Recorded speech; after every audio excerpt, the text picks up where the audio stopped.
Jadi nanti barangnya dimusnahkan, orangnya denda, dipenjara juga, dan akan di blacklist.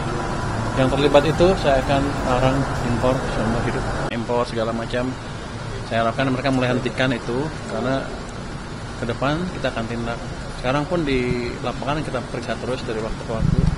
Kalau ketangkap ya nggak bisa kayak dulu lagi kira-kira. Jadi orang kan suka bingung, kalau itunya mati berarti nggak ada supply-nya barang-barang domestik harusnya nanti. Biar industri domestik juga hidup lagi.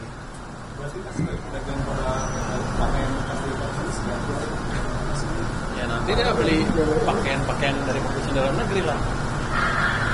Kan masa kita legalkan yang ilegal, sementara produsen dalam negeri nanti kan sama juga untuk yang nanti didapatnya. Kan mereka yang penting untung kan.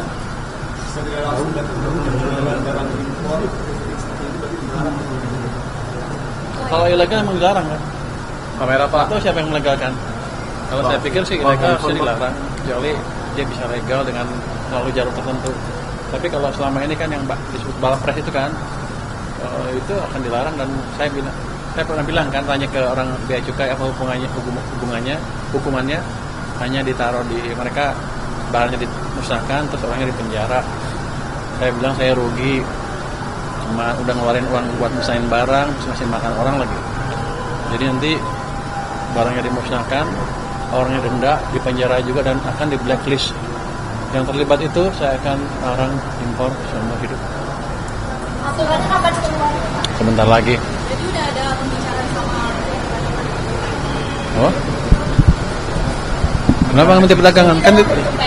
Kan itu ilegal.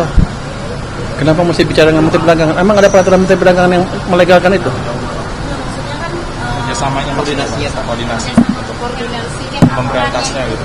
Kenapa memberantas Menteri Perdagangan? Instrumennya di mana? Apa langsung dari Kementerian Keuangan Pak? Itu kan bea cukai, pasti kan yang jaga bea cukai nanti kalau di lapangan mungkin yang baru mungkin Kementerian Perdagangan, tapi yang saya jaga yang di bea cukai, yang di port masuk. Saya fokus di alat-alat yang saya kuasain, bea cukai, pajak dan lain-lain ya. berarti bentuknya PMK ya Pak? Aturannya? Aturan apa? Itu kan ilegal eksekusi sesuai dengan pelanggarannya. Nanti kita perketat aja peraturan yang tadi, yang bukan yang hanya ada katanya kelemahan hukum di sana, tapi kan kita bisa akalin nanti di lapangan seperti apa. Kalau mitigasinya gimana sih Pak kalau ada penolakan dari para pedagang gitu? Penolakan, siapa yang nolak saya tangkap duluan. Kalau yang pelaku thrifting yang nolak itu ya saya tangkap duluan, ya berarti kan dia pelakunya, clear. Malah maju, malah untung saya. Coba yang ini, dia kan ngaku bahwa saya pengimpor ilegal kan. Alhamdulillah. Pak, di Pasar Senen kan juga banyak yang menjual pakaian-pakaian bekas itu ya Pak. Termasuk itu juga Pak akan dibahas. Ya saya nggak akan raja ke pasarnya, saya cuma di pelabuhan aja. Ya nanti otomatis kalau itunya kurang kan, suplainya kurang, dia juga kurang.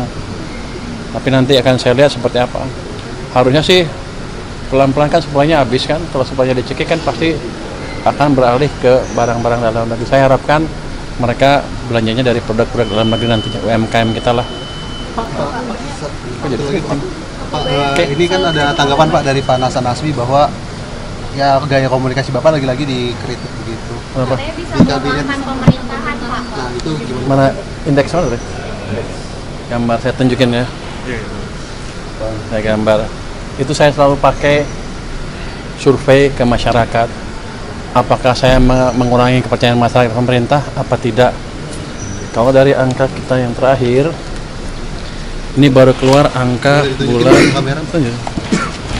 bulan survei bulan Oktober ya, dari dulu dan anak saya yang di surveinya dilakukan oleh LPS.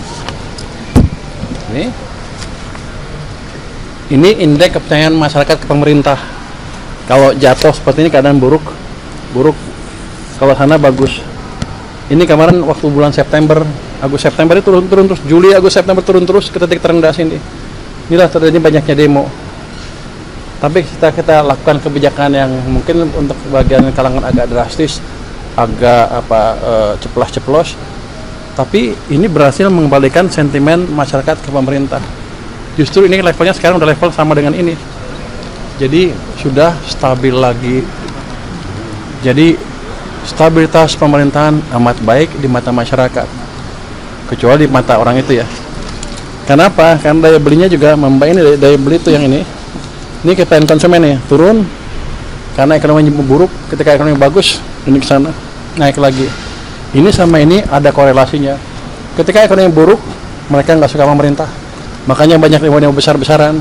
Tapi ketika mulai balik mereka juga senang ke pemerintah. Jadi sepertinya saya cowboy, tapi yang saya lakukan adalah mengembalikan kepercayaan masyarakat ke pemerintah. Itu juga atas pemerintah Bapak Presiden. Jadi saya nggak berani gerak sendiri. Jangan yang saya cowboy, saya nyapa panjangan tangan dari Bapak Presiden, kira-kira begitu. Dengan versi yang lebih halus malah. Berarti komentar Bapak terhadap beberapa menteri-menteri di pejabat Prabowo sendiri itu harus instruksi dari Presiden juga? Saya pernah bilang ke beliau, saya akan pastikan belanjanya tepat waktu. Dia bilang go ahead aja jalan. Kenapa?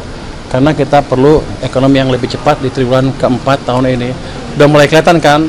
Saya harus harapkan ke depan lebih bagus lagi. Saya tidak mencampuri kebijakan mereka ya, tapi memastikan bahwa penyerapan anggarannya tepat karena uangnya kan ada biayanya untuk saya, ada kosnya. Makasih ya. Makasih ya.